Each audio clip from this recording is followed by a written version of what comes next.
Kaya kami ni Mark, ngayon na parang we always used to talk. Shop. Both of us had our own stories about, magkikita kami sa airport and all that. Kasi he was with the heads, diba? Heads naman, so, diba? while you were at River Maya, rolling na tayo. Okay lang yan. Ay, okay lang yan. So, kumbaga, so when you were a sound engineer with River Maya, magkikita kayo ni Mark Lakay, who also now works for Forerunner. Yeah. Or specifically the Knowledge Center. Yeah, Knowledge Center. Yeah. So, makikita kayo. He was with the heads naman. Yeah. So, mag-uusap, talk shop. Or just like with any other band, di ba? Saan kayo? Saan kayo? Parang ganun-ganun sa airport. Yeah, ganun. When was this? Early, mid-90s? Late 90s. Yeah, late 90s.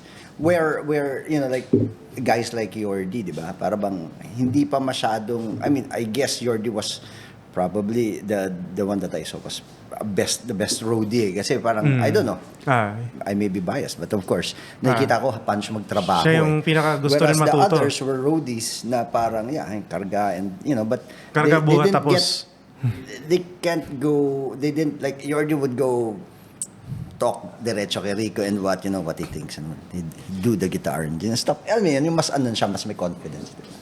So Yordi was actually the guy that got me into Maya during that time.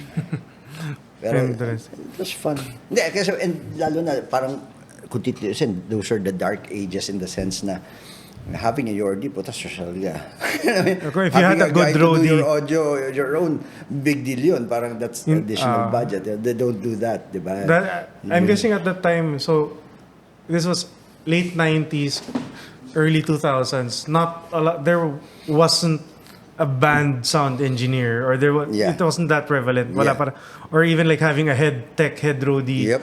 Wala. It was just guy. Meron kang tagabuhat ng gamit, tagasaksak ng gitara mo. Yeah. Tapos yun na yun. Then I think even having guys, maybe you had like a guy or two guys bringing everybody's stuff, di ba? Now you hear of bands having one guy per 1:1 member, halos. di ba? Or even, I don't know, di ba? So, galing nung pag-blossom ng industry. Yung pag-blossom and got people jobs. Ganda ng mga kwento rin na ibang roadies, how it helped them, Tapos yun that it kind of opened up, lalo na during the pandemic, when the smart ones, I guess, diba, they thought of going freelance, whether an FOH guy or a mix systems or even lighting guy, diba? Lighting si Eman, diba? So para bang galing ang galing how I don't know if you call it like everything's getting more professional, more complex. I guess it's at the same time the bands are really more focused on giving the best production na. Oo, iba yung production value nila nakatutok sila. It's not just the songs, di ba? So, okay lang. Mukhang napadiretso tayo sa usapan. Hindi, it's okay lang. I guess hindi ito. For those who don't know, kumusta?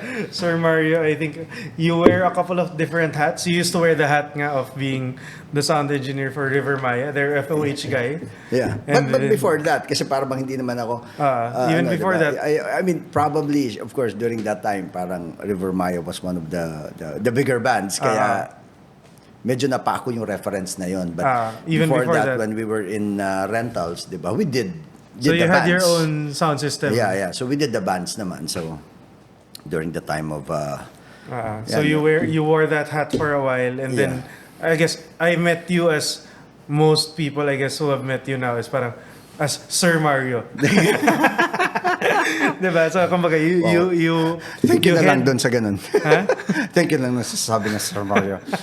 So, you're the head of Forerunner Technologies, I guess. One of the distributors for Pro Audio Gear in the Philippines. Yes. You carry one of the brands that I like, which is RCF. And a couple of other brands. But I guess one of the other hats you wear that most people don't, or most people will recognize you at, not even as Sir Mario, but pushing faders. Yeah, I get that all the time. Diba? Pushing faders. So, talk to us about yung pangalan ko, but pushing faders. So, kumbaga, what is pushing faders? How did that start? I saw you, I want to say posting that, I want to say 3 years ago? Maybe more. Maybe more. More. Yeah. Hindi, kasi the thing with pushing faders, parang there was So this... it's for context, it's mainly a YouTube, Facebook channel. It's Yeah. a social media Yeah. channel Oo. that you started that's very specific to audio teaching, audio tips and tricks. Audio teach. Yeah. Ganun lang Ganon, simple. oo. I think one of the most popular was on DI. So, yung sobrang, I guess, paano yeah, gumamit ng there DI. were a few ones na talagang alam mong na kind of touched at the right button. So what sparked that? Because I mean, we've talked a lot in person about proper audio education, kumbaga how to do it properly, how to do it sustainably. But you actually did, okay, sige, let's just do it. Oo. Hindi kasi it was syempre parang yan if anything, it was a release, 'di ba? Stress release, ganun. For you, stress release. Yeah, kasi siya. parang yan education was at some point when everything was going well na, I go like, saan mo ba bibit-bitin yung knowledge mo? I mean, when you die. Or when sinututuruan mo.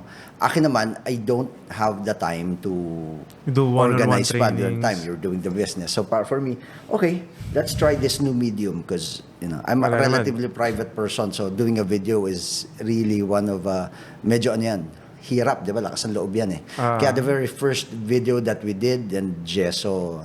What and was the first Jesso video? lagi yan.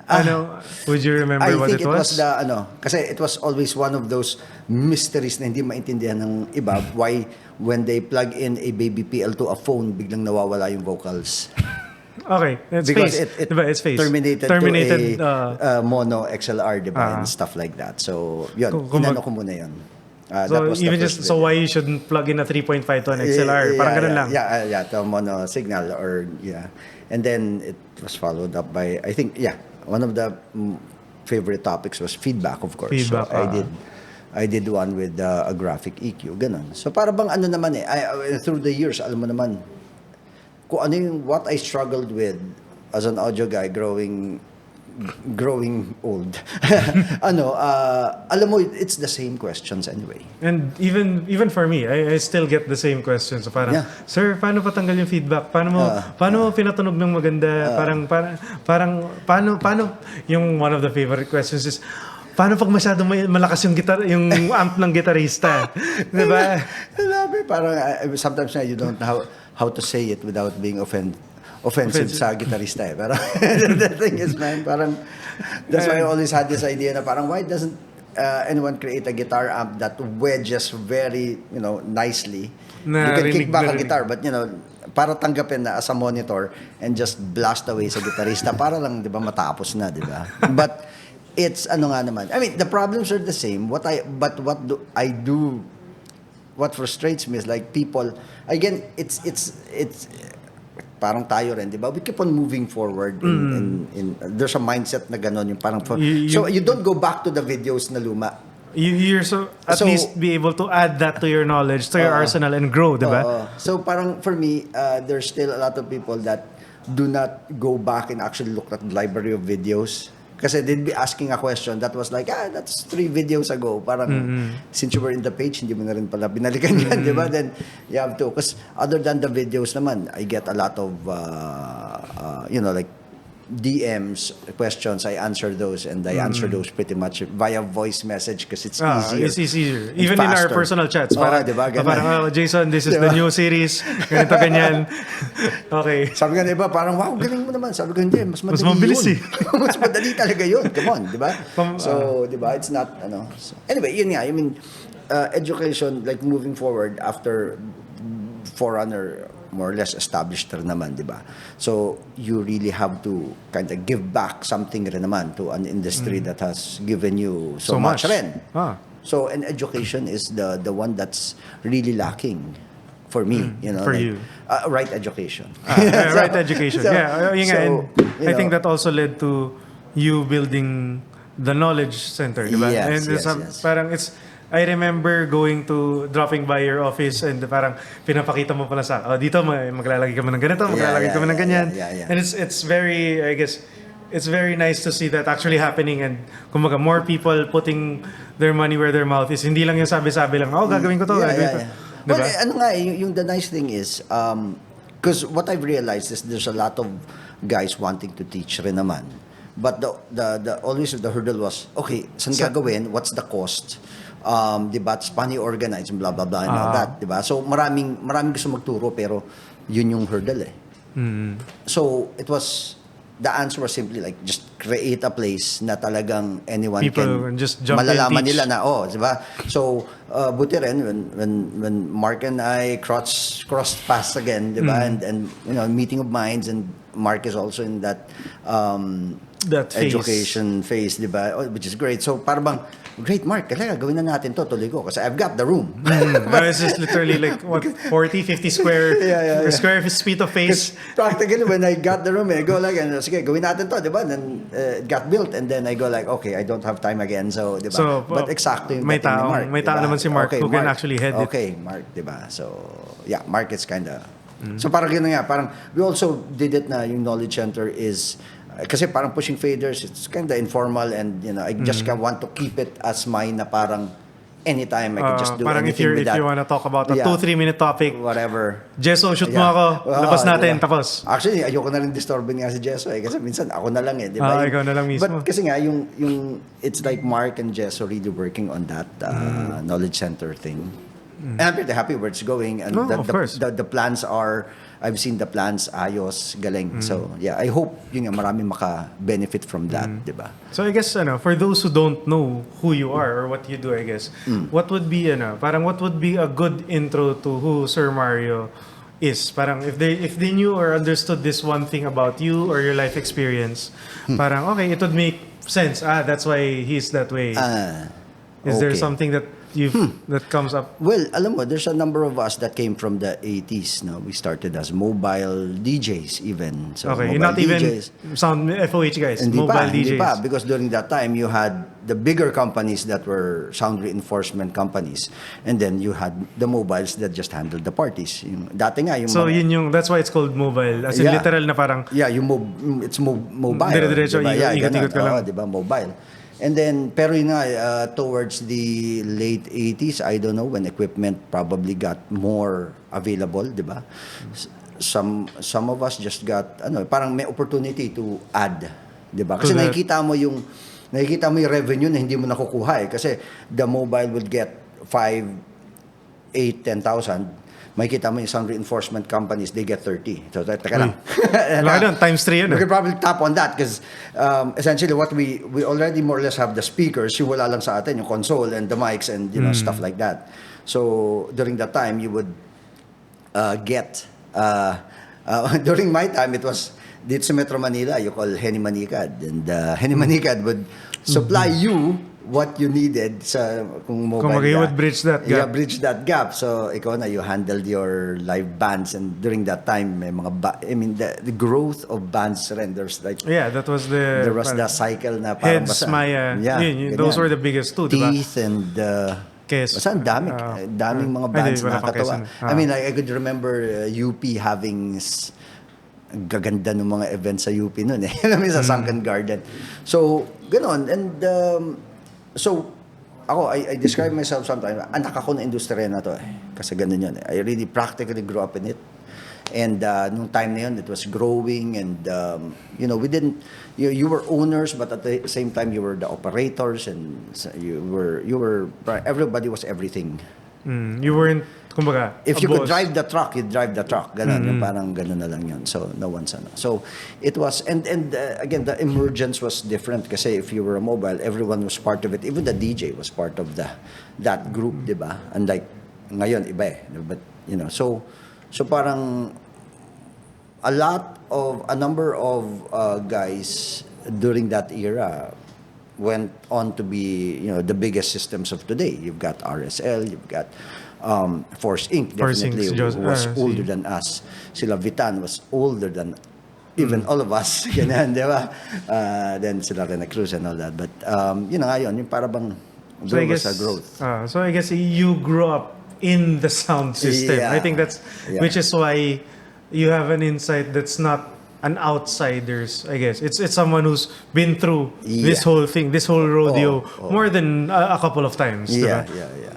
So parang ganun nga, I mean, kaya yung parang there's a lot of things that I can always go back to and get like ideas or or at least history ng iba or ganon, which has helped me build Forerunner to a very more flexible, more responsive company sa industriya na to, di ba? Because really, one of the interests of mine is not just yung audio part, but also the lighting part. So, swerte ako, privileged that I actually saw how that thing, that would have grown. That how it grew, di ba? Yung how systems grew and got serious with lighting and with audio and staging. I saw all of that. So it's pretty interesting. So with that, always awareness. Yan. I mean, I always bring it back to Forerunner na parang, how can we serve the market better? And what do they need? And how do we serve it in a way na parang kakayanin nila, di ba? Ganun. And I guess, would you say like in the past, I want to say 5 to 8 years, sobrang, I think we're, even as audio professionals, we're experiencing a sort of boom in the audio industry of even just bands, like bands now performing, the technology getting much better, a little more democratized. Like I know a couple of bands have recently invested in in-ear monitor systems from you, diba? So like I think Over October and Lola Amor are two of the more I would never have notables imagined that they would be buying their own rigs. A band would be buying their own rig. That's just mind-boggling to me. Pero since nakikita mo na madalas ngayon, okay, I get it. But at first, parang, wow. Kasi that was always the question about IEMs eh. Sino magdadala? Sino magdadala? Sagot ba ng rental company yan? Teka lang, sino magbabayad nito? Diba? You know that, and I think at some point, some bands, again, focusing on their, yung production value nandiyan, nakafocus na sila doon eh. They're focused on that. So parang, no, we gotta have our own para we can just plug and play. Do our thing at the best that we can, di ba? Okay nga eh. And kumbaga ako, at least, like I've seen it just last night. I was at UPLB. I saw that rig in action. With Over October, their engineer was si Jimmy ata.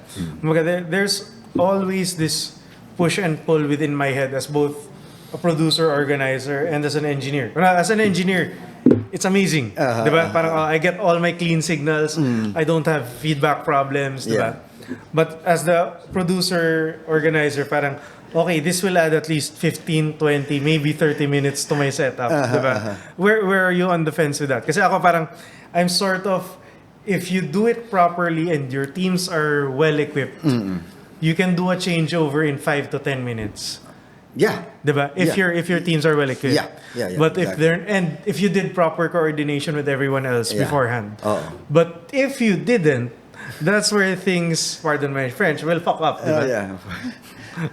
What's been the feedback Actually, naman from the supplier side of that? I think that the weakest link with that concept early on was actually I pinned it on the splitters.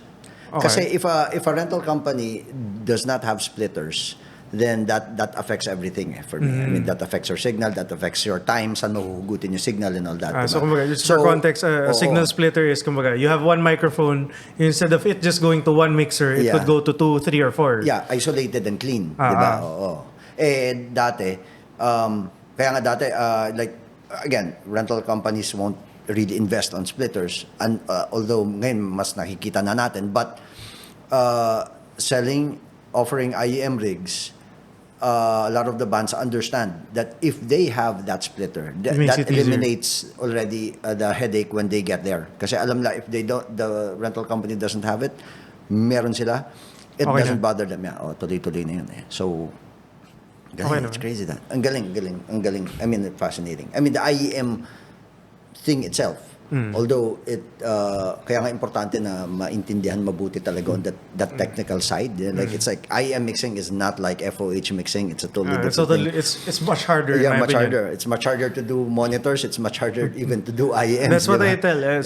One of the exercises we have here at Minsan when we do our basic trainings nga is we make you set up a 22, 24 channel band patch lang and just patch the inputs, patch the outputs. For most people, at least a good group of 2 people, they could do that in 15 minutes, maybe 20, diba? Yeah. But I've had people, when we do it, it's about a group of 8-10 people. They're done, they finish it in 40 minutes. And then may mali-mali pa sa patching. Diba? So, and then I just, okay, kita nyo? Simple lang yung pinagawa ko. Paisa-isa lang kayo. Latag lang isang kable. Pero nagkakamali pa rin tayo. Diba? So, I think it's, aside from just actual education, what I find is doing the work gets you better. Parang that repetition of not being able to, not messing up the first time. You get it right the first time. That's the best thing that could happen. But the second best thing that could happen is you get it right. You get it wrong the first time, so you remember never to get it wrong the next time.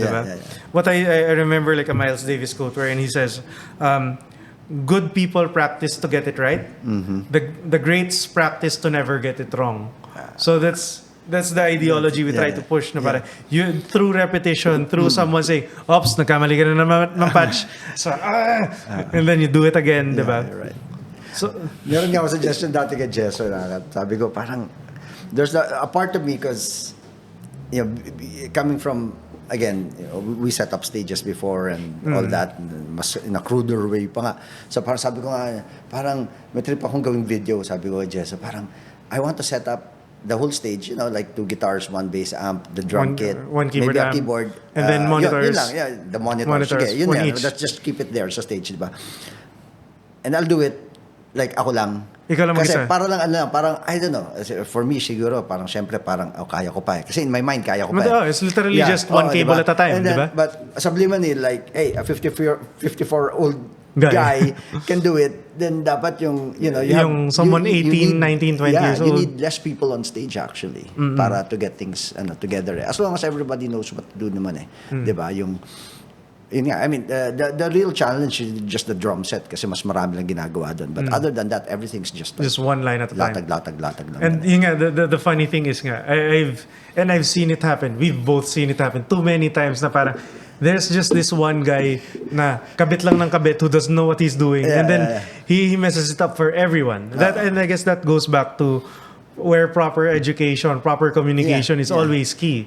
And what I find nga, at least with the more I got into, when I first got into mixing up Dharma Down, one of the links naman I found that wasn't very tapped upon was that link between the sound engineer and the supplier talking beforehand. Diba? A lot of people will really just pass the rider, and even I'm guilty of this. Pass my rider, tapos parang day before, nga pala may gig tayo, tawagan nga natin, sir, nabasa niyo yung rider namin, okay na yan, no? Ganun na lang. But, paano kung wala? Diba? Paano kung well, that's kulang? why you probably have to insert that jelly bean story, diba? And yung Van Halen would put, like, all red jelly What's beans this? or something. I'm not familiar with the story. Well, So, I don't know. I think it was Van Halen or someone, diba? I'm sure a lot of guys out there know it. So parang they would put there like, okay, jelly beans, but only, or M&Ms, like only red M&Ms, diba? Because if they do see na nandun, red M&Ms, then they're sure they went, the producer went through the rider. So, really. they would put the full, so like the technical rider is essentially like the technical contract. These are the things that the band needs to perform. And then one band would put, parang we only put red jelly beans in in the backstage. So if you see red jelly beans, that means they took that, binasa na nila everything there. Diba? But if they didn't even to put jelly beans there, or they didn't bother to tell you, sorry, you were only able to get yellow jelly beans. Parang, oy, teka. But at least nabasa nila, diba? Pero if they didn't bother to, and then you ask, ay, asan yung jelly beans namin? And diba, ha? Ano yun? Diba? That's a lot of red flags, diba? Yeah. So, ganun naman. But I think, again, the industry has somehow matured rin naman, and people got, understand professionalism more. Probably we have a long way to go, but at least may improvements na from way before, diba? And definitely yung relationship between the technical and the band, or the band and the sound system, yun talaga, I think, lalo na ngayon, dapat mas sociable na. Oo. And panahon namin, medyo suplado kami. Kayo pa yung suplado, hindi yung banda.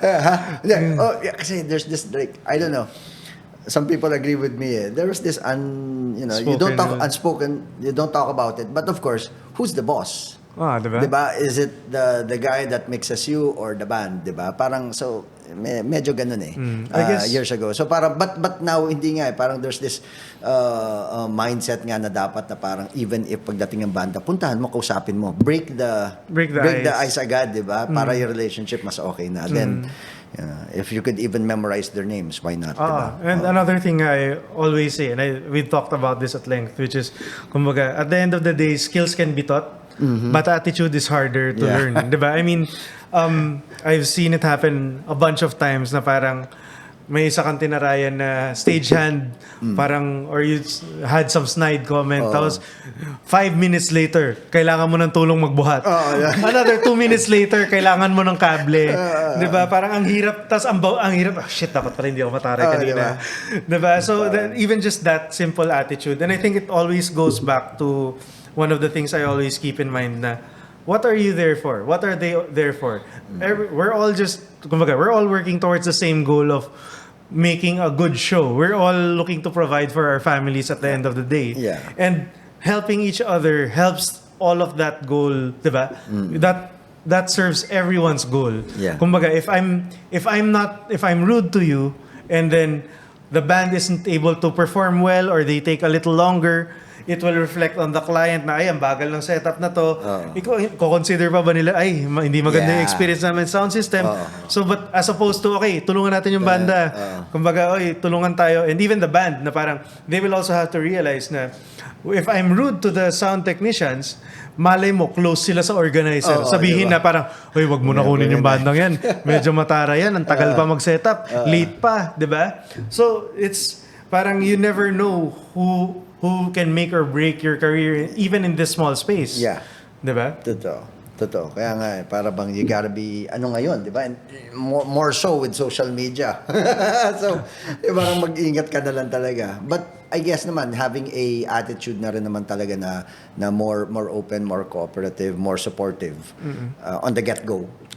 It goes a long way. Yeah, like, it goes a long way. One of the things I wish I had done a little earlier in life was, especially when I was starting out, diba? And learning about sound engineering, was one of the tricks I learned was when I was mixing with a band, they would normally have 20 water bottles, even though we were only a crew of 8 or 9. Which means we had 10 extra water bottles, diba? Hindi mo naman maubos yun, may tumbler ka pa, diba? One of the things I did, especially when I needed a favor from the guy at the FOH, was I would just bring one of those water bottles up front. Diba? And say, hey sir, kumusta? May tubig ba kayo? Diba ganun? And you'd be surprised the difference in attitude a water bottle can make. Yeah. True. Diba? And even that's just not a water bottle. That could be a simple hi, hello. Yes. That could be, kumusta ka? Kumain ka na ba? Kunang kita ng pagkain sa likod. Symbolically, that means a lot of things. That means more to a person who's been working for 16 hours on the set, on the stage, as opposed to you who is just kumbaga, just been there and a few minutes, and sound will check. leave right after. Exactly, diba? Diba? And I guess, given like that experience, parang what are a couple of core beliefs you have in life or in production that have formed because of these experiences, especially I guess with pushing faders and running Forerunner, diba? Have you found something that sort of you always fall back on as a principle or a guiding idea? Well, sa tagal naman dito, you realize para bang you can't, as much as possible, of course, you can't really burn bridges kasi later on, mamimit mo pa yan. So parang just keeping you could manage that by just, okay, wag kang magpag-away, pero just being civil. Civil or keep away if possible. Diba? Parang ganun. But, I think, ultimately, I think you have to leave something every time na like for me, I've been here, matagal-tagal na rin. Now you start giving back. So whether it be education, whether it be giving a small sound system a break, or and you've given me the same, diba? Yeah, or given, kasi yun I was that company before, diba? Parang ganun wala ka rin naman talagang break diba? And you never know who might be able to help you in the future as well, diba? Yeah. When Forerunner entered the yung business of distribution, importation distribution, we were probably the smallest one, diba? Sorry. A quick break from the podcast to remind you that we have Minsan Fest coming up on May 17 at the Quezon Memorial Circle, featuring Ebe Dancel, Mayonnaise, The Itchy Worms, The Ridleys, Clara Benin, Reese Lansangan, Sud, Tony J, Zild, Ototelic, The Sun Manager, and Me Now. All of that you can watch starting 2 p.m. for only 349 pesos if you're still youth. And for those who are a little above that, you can catch them for 699. Get a Minsan Pass at www.minsan.studio. And now, back to the podcast. So we were probably the smallest one among giants, di ba? And now, and you know, that thing gave us, you know, we were small, we were nimble, and that's how we We're able managed to grow. Actually, you know, syempre, we're not that small company anymore. And I do see a lot of the smaller companies now, like dun sa Huding Music Manila. Na parang okay. Expo. I actually, even before that, yung mga bago, nakakausap ko na sila eh. So I went to their booth and, you know, just encouraging them. Ganito gawin nyo. Eh, ganda. Buti nagawa niyan, di ba? Because, yun na nga yun eh. If you may be the big company of today, but you don't know what the future holds, you know. I mean, ultimately, tatanda ka rin and you lose touch dun sa market mo or whatever. At least wala kang kaaway na, you know, like, is out to really take you out, di ba? Importante yung relationship lang naman eh, di ba? I always say, kalaban, hindi kaaway. Okay. Di ba? Anong pinagkaiba nun? Hindi, kalaban is a competitor. Okay. Kaaway is an enemy eh. Okay, gets.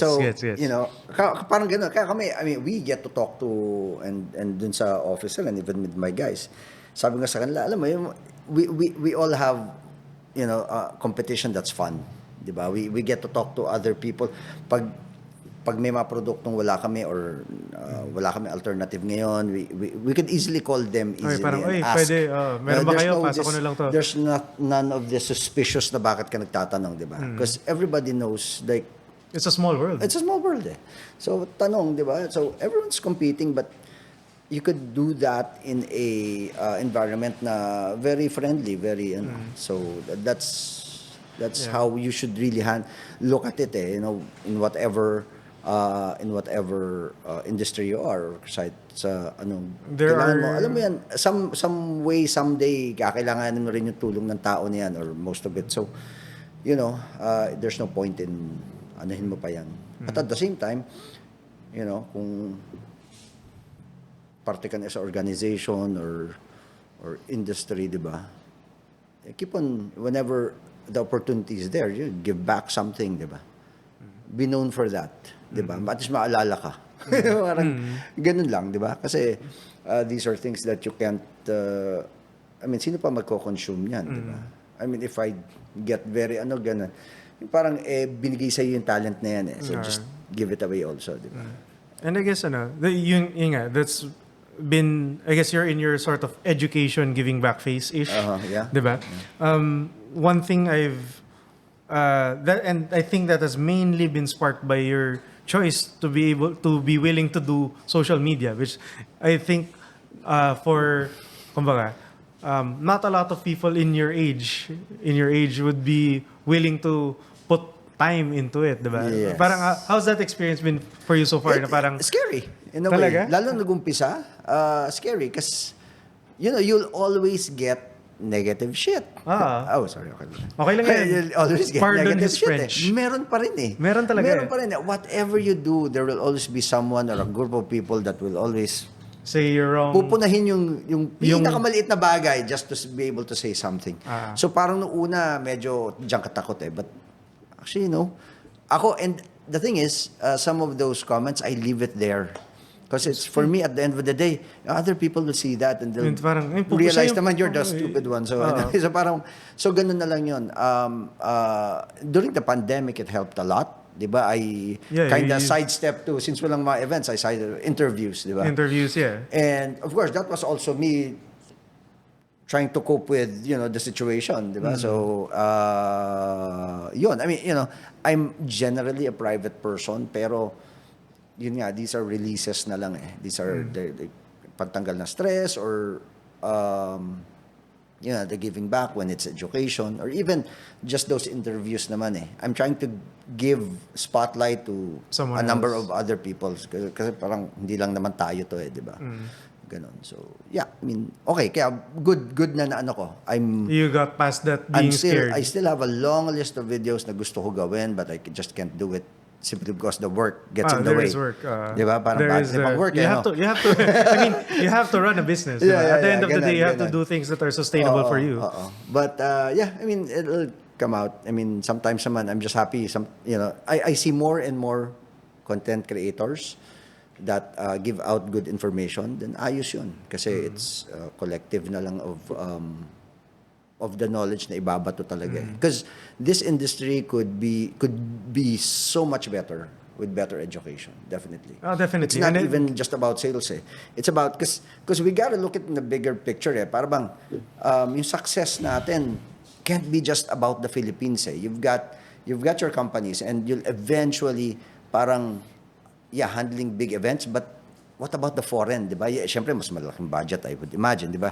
So, you gotta be ready for that, di ba? What's an A1? What's an A2? Baka pag sinabi siya yun, di mo alam kung ano yan, di ba? Or, di ba, the other, we gotta get our jargons correct. In the international Get up to the standards. international standard of ganun. things. And, Even just, you sometimes see on AV Disasters, I think one of the groups, I don't know if you're familiar, you see na parang, you see foreign shows na ang linis ng latag lang ng kable. Kable alone, di ba? Diba? Kable. And I think that's one of the hallmarks, I guess, that's one of the ways I judge sound systems. Or at least I know that, hey, we're with a good sound system. Yeah. Yung simpleng gano'ng kalinis yung latag ng kable nila. Because if they even took time and effort to do the extra work, the 5, 10, 20 minutes it takes to do that properly, then they must have taken the 20, 30, 40 minutes to do everything else there properly. Diba? And that's also indicative of a guy, even a guy or two guys did that. Parang, wow, pucha, you have to take note of that kasi yung dalawang yun, Sino yun? Sino Hanapin ko yun. Kasi, give them a job, give them a raise. Yun yung gusto mo kasi di ba, they've got the passion in them, the fire in them. Sayang yan kung mawala, ma-frustrate sila, di ba? Just anuhin mo na yan, di ba? Yung the details, di ba? Yung the devil is in the details, they say nga. Ganon, sana, ideally, yes. but yung how is the overall, like how is the feedback and kumbaga, what are the plans, I guess, in terms of pushing faders? Are you looking to, or is it more, has it shifted more towards the knowledge channel? Well, yeah, parang ganon. Oo, yeah. We're really trying to cook up a lot of things, although may mga ilan na rin nag-reach out, trying to do a collaboration between the Knowledge Center at saka yung mga gusto rin nila. Kasi there's also like music production and there's also, just recently, si Joseph Matthew, we got a meeting of minds, he's just doing a show for us. to do lighting, di ba? Ganon. So, kasi lighting also is such a fascinating thing, yun nga, we just want to get all of, I mean, nandiyan yung venue, let's do this, di ba? We gotta get those education out. And at the same time, di ba, yung pagbigay ng education, logistically, ang hirap nga. Of course, you've got requests from north and south, di ba? Kailan dito. So, ito lang, Pumunta gusto na man lang kayo namin, dito. ang hirap rin di ba? Kasi everybody has a job, di ba? Na kailangan atupagin.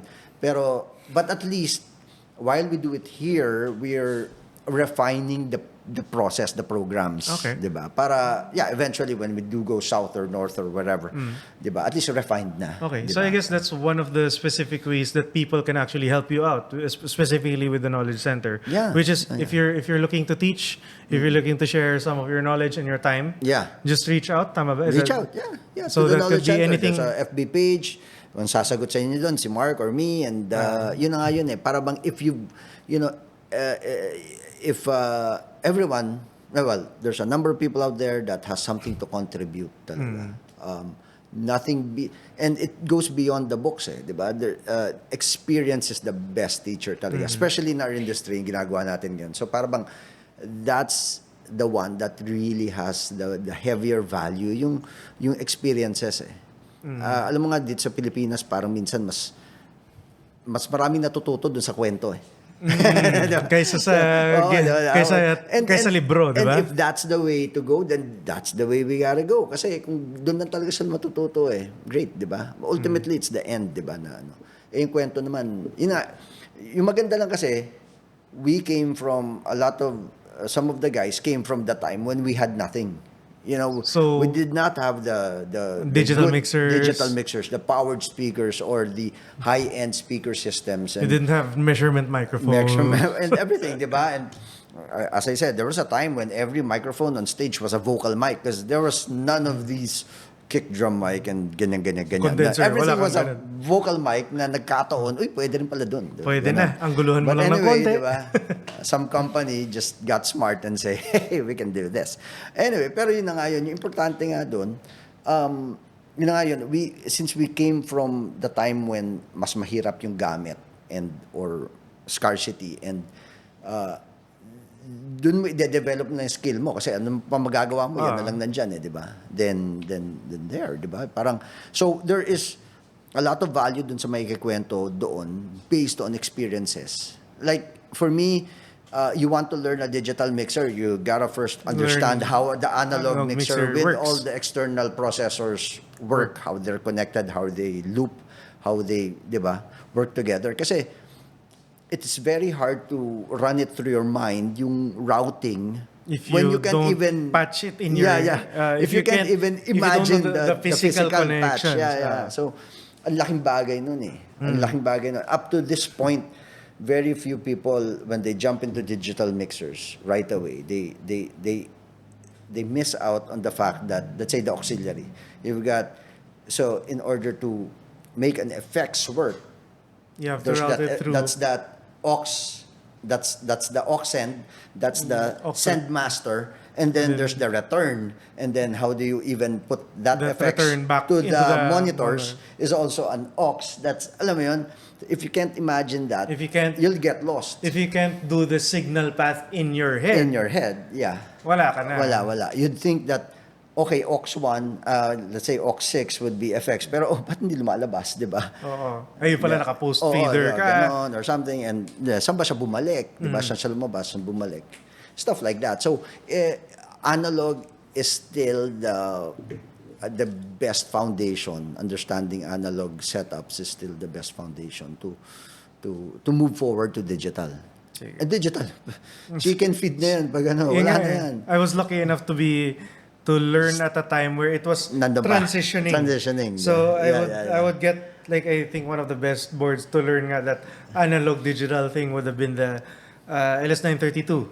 Yes. Diba? It was the good, perfect balance of just analog enough na mahirapan ka, but digital enough na parang things were easier. And that was the time when, since, unti-unti pa lang nagta-transition nun So even the manufacturers didn't know how to approach it, diba? How to, that. So, now it's, if you talk about consoles like, especially the one that I love right now is the LV1 Classic, yung linabas ng Waves, I see that diba? around. I think that's what they used at the recent Cup of Joe concert. Yeah, I think that's their own yata Their own, diba? and then si Alvin of the Juans, that's what he uses. That one. So that's the one. Wow, I think that's nako. I'm trying to work out a deal to get one ourselves as a Forerunner. Just to learn. Just fantastic. I recently just got, I don't know if I told you this, but hopefully within the week or two, I just got Behringer Wing Compact. Oh, really? Okay, solid. So, parang even just that, na parang, okay, a 48-channel mixer for $2,600? Yeah. Diba? So parang, with built-in plugins, not that aren't routed to your effects. Diba? Parang, what is this madness? Diba? You couldn't get that value 10, 15, 20 years ago. That landscape of digital mixers right now is crazy. Parang, the economies of scale of making a digital mixer right now. Mas mahal na nga siguro gumawa ng analog na yun. Mas mahal diba? na, sobra. So para bang, and the thing, the processing power that's available and the ideas that have been seen in the past na kaya na nila digitize and make it better, diba? Wala na. I don't know. just fantastic. I mean, I guess. It's okay. So I guess with that, we have like I want to know what thing do you think that people in production or something you learned in production that would be better if everyone else thought that way. So kumbaga like it's something specific to production you learn in production, but can apply to everything in life. I think it's like, for me, Yeah, I for you. actually tell In this your to my son, experience. di ba? Just learn to observe. Kasi parang sometimes nagmamadali tayo sa buhay, di ba? Parang, nagmamadali. But I parang, remember, even as a kid, I just looked at something and tried to figure out how it worked. Di ba? Yung ganun lang, how it worked. Kasi, you may not be able to use it right Then. away, but it's in there na, di ba? Or, you could easily apply it to something related to it or something similar. Ganon, like even, cantilevers or how to move a heavy box with just a circular wood. May parang ganun bagay, pero you'd realize later on, parang, kaya mong gawin yun with just that one, di ba? So I guess just a lot of things, So basically, it's like, always give time to just observe. So even if you go into a company or a technical company or stage, ganon, and you don't know anything yun nga, the first thing you do is observe and then ask questions. Diba? And after that, okay, if you didn't get the answer, hanapin, sige, nandiyan na si Google Check it out. But of course, and then get that information and anuhin mo, diba? Yung try to check kung tama siya, di ba? Ganyan, di ba? But yun, it starts with observing. Kasi if you, that's sugod na sugod, talagang maano ka And I think, yun nga, especially in our line of work, mahirap kung sugod ng sugod ka, especially if it's showtime, if it's crunch time, di ba? The chances na magkamali ka then are very high. At least do it in environments that are low risk. Yes. Diba? Yes. So, or if you're gonna observe, kumbaga, maybe observe when it's a high risk situation where you don't know your shit yet. Diba? And but if it's a safe and space, if it's a learning space, maybe that's when you can get a couple of feet in. But relax ka lang. Relax ka lang, diba? Alam mo, it's like you have to prepare for the opportunities when it comes. Hindi mo siya i-attack pag nandyan na lang siya, diba? You have to prepare for it. It's like one of my stories was when I was I got a job in this entertainment hall in Makati before. Dating, it was named Canary. It's the one that became Hard Rock Cafe. Okay. But the thing was, I was brought in there for lighting. Not even Which sound. is also something I enjoy. Okay. But I really liked the job sa audio. Because the console there was a Ramsa, which was one of Ramsa 840, which was like just next to a Yamaha PM3000 during that time. So parang medyo up there. So what I did, in the afternoons, I came in early. I already checked out the routings and all that, and just played around habang wala pa yung talagang tech. So true enough, like a month later, Guy calls in sick? Basta nagkagulo doon, di ba? So, we had a Lou Bonnevie show during that night. So, para bang, importante na mayroong tech, di ba? Wala. So, they called me up kasi lighting nasa taas. Nasa taas. So, baba. But, yun nga, when I got there, I already knew how to do things easily. So, the show went on easily. That's the thing. Parang you prepare for it. You don't know when it will happen, but at least you're prepared. Kaya nga yung sinasabi mong yung parang where do people, where can they get this? Paano mag-practice? There's a lot of other places. I mean, like, we do it here, diba? We can learn at the Knowledge Center. Or they could go to volunteer sa church or volunteer even, like I think naman even studios would accept an intern or two. An intern or something, di ba? Kasi you've got to give the time. It doesn't happen overnight. Huwag mo isipin na parang may trabaho kailangan ka bayaran. Hindi, you're the one trying to get the knowledge. Diba? So, volunteer your time and get there. So, iba-iba yan. Whether it be a studio, being a roadie, church, rental company, gano'n. All of that, there's opportunities to learn. But you have to realize that you are the one asking for a favor. You're not. So, so parang just be at least humble about it, diba? Diba? para tapos na yun. Okay, so just get your knowledge there. And the one thing I would add to that actually is, not everyone may not have the luxury of actually using the equipment, but the one thing that most people have now that I guess even I didn't have when I was learning, starting out earlier, was YouTube. I remember telling Justin Santos of Orsync na parang get the M32, it's gonna be amazing, diba? And then even before it landed, I knew everything about the console just from watching all of the YouTube, just from reading the manual even before it came, diba? So just learning all of these things and being open to doing the grunt work, I would say, diba? Of doing that allows you to be able to set yourself up for the opportunity na pagkarating ng gamit dito, may opportunity ng gamitin, then you're flying. Hindi ka nangangapa. You're halfway there, di ba? O parang, ay, ganito pala.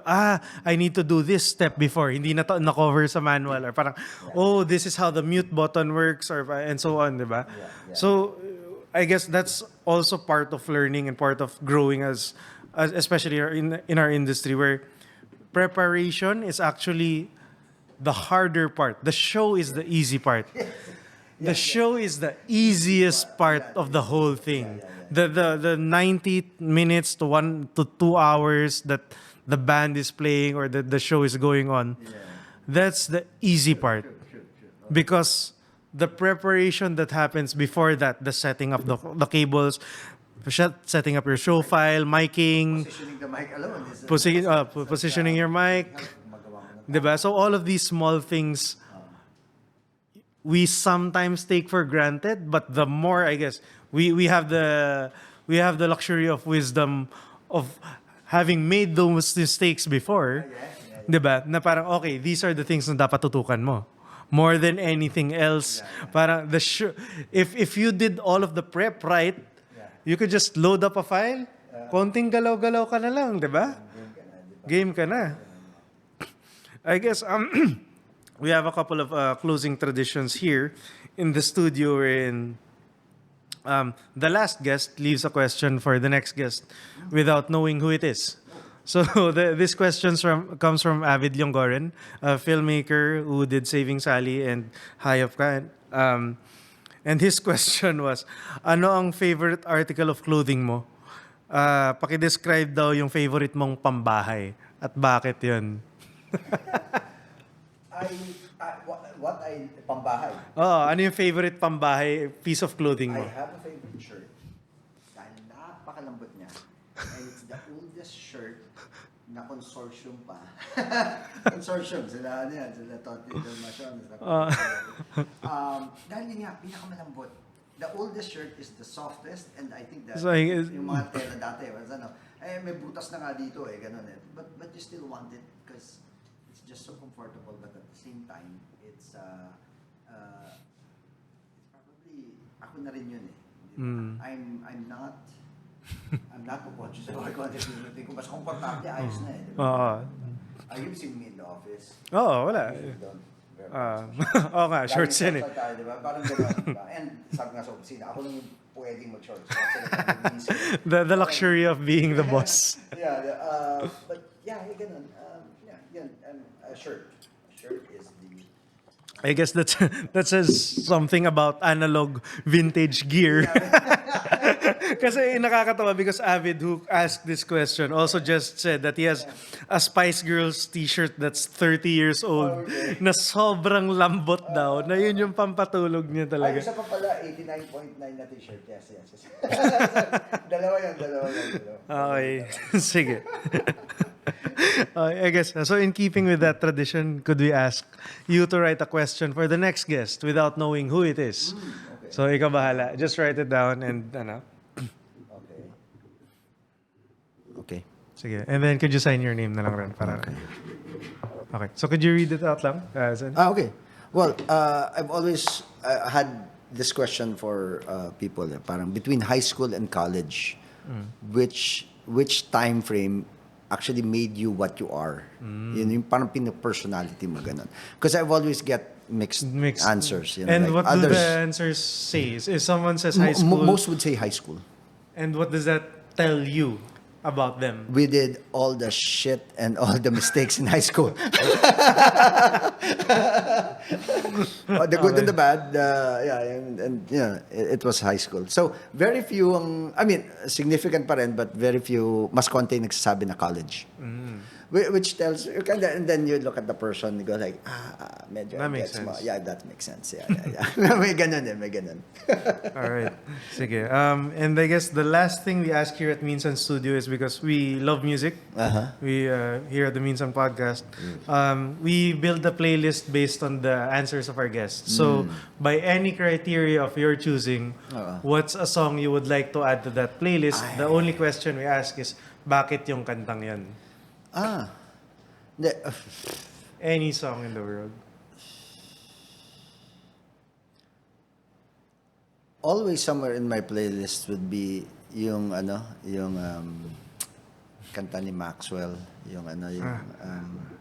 what's that?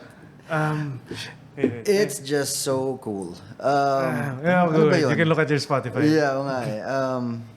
But generally, yun na nga yun. I always catch myself listening to R&B simply because parang yung buhay ko mas yun.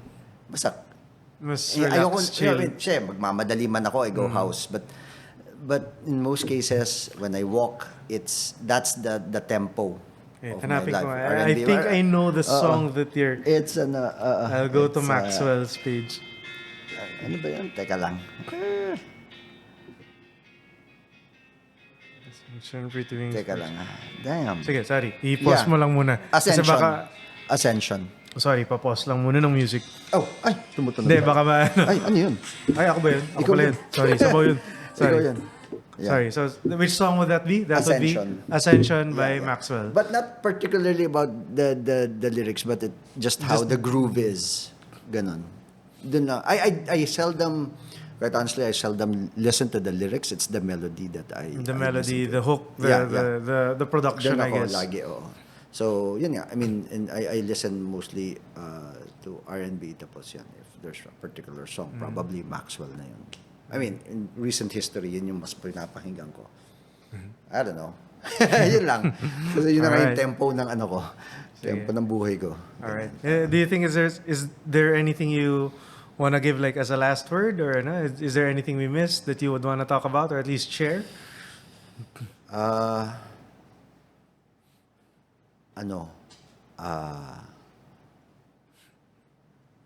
Hindi ko na malagay sa words. Hindi, okay lang. Yeah. I don't know. It's like happiness is doing the things that you want to do, whenever you want to do it, and how you want to do it. That's it. And you know what's funny? And even doing nothing is doing something. You know what's funny is that what you said, and there's only one thing I would add is you've touched on two principles, I guess, that two of three principles of what I consider to be a successful career for creatives. And a successful career, I guess, for anyone. One is authenticity, just doing something you love. The second is consistency, being able to do it when you can, when you want. And then the third and only thing I would add to that is community, doing something that actually helps the people around you. And if you're able to do the intersection of all those three things, I think that's a fulfilled life. That's a fulfilled career. So if you're lucky enough to be able to find the intersection of those three things, I think that's true happiness. Yeah. All right. Sir Mario, Napa-Sir Mario tuloy ako. Sobrang, kasi, di ba, kasi wala eh. When I'm talking to you, it's either Mario and then someone goes in, Sir Mario, tapos napapadala ako. Mario, thank you for your time. Well, thank We you again. appreciate Thank you for it. having me. Ayan. Okay. Thank you. Thank you. All right.